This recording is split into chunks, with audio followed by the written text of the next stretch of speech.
To a 2-week ceasefire just hours after he threatened to wipe out Iran's civilization.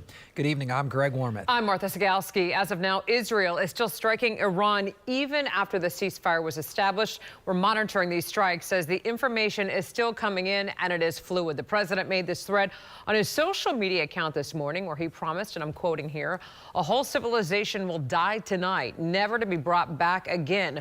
47 years of extortion, corruption, and death will finally end," end quote. The president hoping his strong words would force Iran to reopen the Strait of Hormuz, a key transport area that supplies 30% of the world's oil. Middle East experts are hoping the ceasefire would include diplomatic negotiations. Channel 9's Dave Jordan joining us live right now with this part of the story. And Dave, one local expert is breathing a sigh of relief tonight. He is, Martha, because he believes diplomacy is the only path forward for peace in Iran. But others say President Trump is justified in his use of force.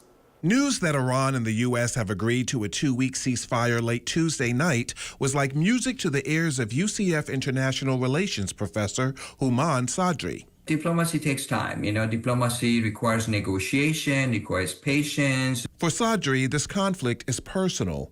His father and other relatives fled the country during the Islamic Revolution in the late 1970s and sought asylum in the U.S.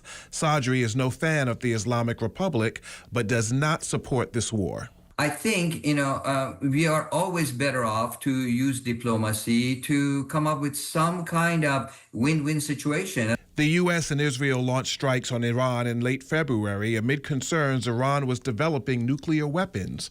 Iran responded weeks later by blocking the Strait of Hormuz, a key passageway that allows transport of 30% of the world's oil supply. Trump responded to that by threatening more attacks on Iran's infrastructure, a move this activist supports. So for the people of Iran, of course, no one likes war, but what is worse than war for the people of Iran is the possibility of this war ends and the Islamic Republic still in power. Iranian activist Sam Sabristani has lots of relatives in Iran. He tells us they don't know what's going on because internet access and landlines have been blocked by the regime. We need to get people connected again. That is the easiest way to see what is going on in there. And Professor Sadri points out that negotiations could prove more difficult for the U.S. because most of the old regime was killed in the U.S. strike, and the younger, more radical leaders who replaced them are less open to negotiation. Greg, Martha?